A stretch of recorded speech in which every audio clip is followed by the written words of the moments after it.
अगर आप भी चाहते हैं कि दबंग डिजिटल रिकॉर्डिंग स्टूडियो गाने सबसे पहले आप तक पहुंचे तो मेरे चैनल को सब्सक्राइब करें और साथ ही बेल आइकन दबाना ना भूलें।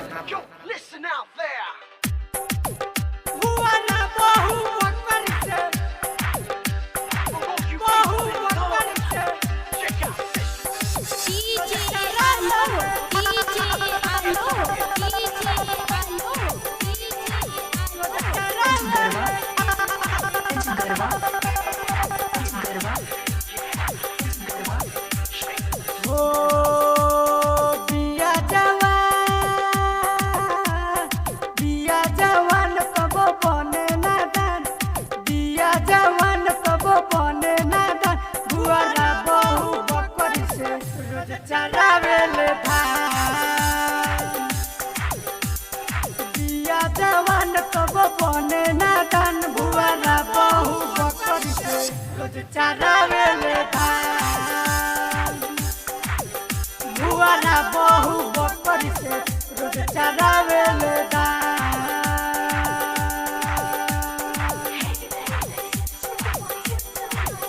भुआरा बहु बकरी से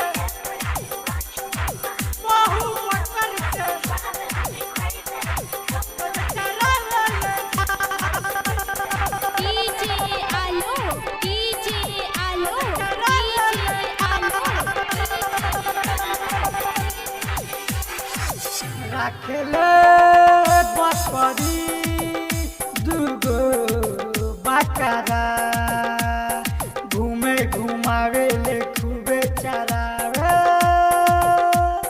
नहीं डरेले सड़ले खलड़े खेतरे से करे झगड़ा भरे ना मन आवे ओ रहन भुआरा बहु बकरी से रोज चरावेले धान।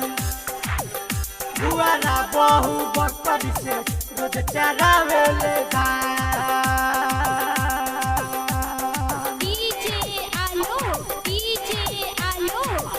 भुआरा बहु बकरी से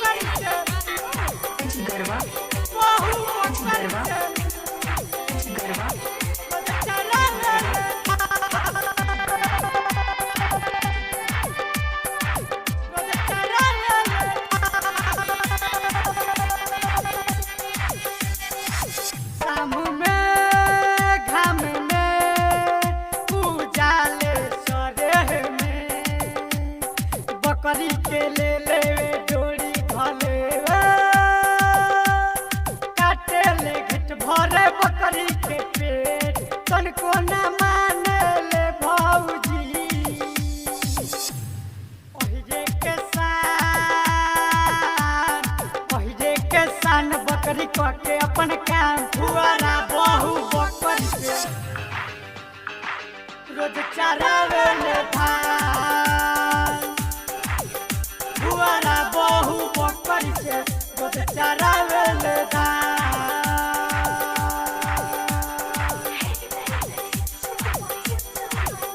भुआरा बहु बकरी से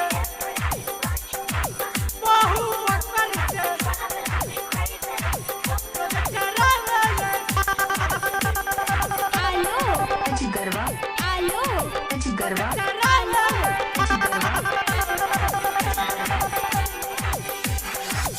घूमेले यारी यारी देखे जीता नारी राइटर अजय रंजनवा के सोजा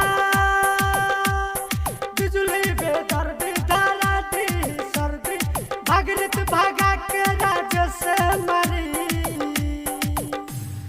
होता जियान रोजो सजिया बिहान भुआरा बहु बकरी से रोज चरावेले धान। भुआरा बहु बकरी से रोज चरावेले धान। बिया जवान कब बने नादान। बिया जवान कब बने नादान। भुआरा बहु बकरी से रोज चरा चरावेले धान दिया जवान तब बने नादान भुआरा बहु बकरी से रोज चरावेले धान भुआरा बहु बकरी से रोज चरावेले धान। तब हम डिजिटल रिकॉर्डिंग स्टूडियो पुरंदर चौक धराही।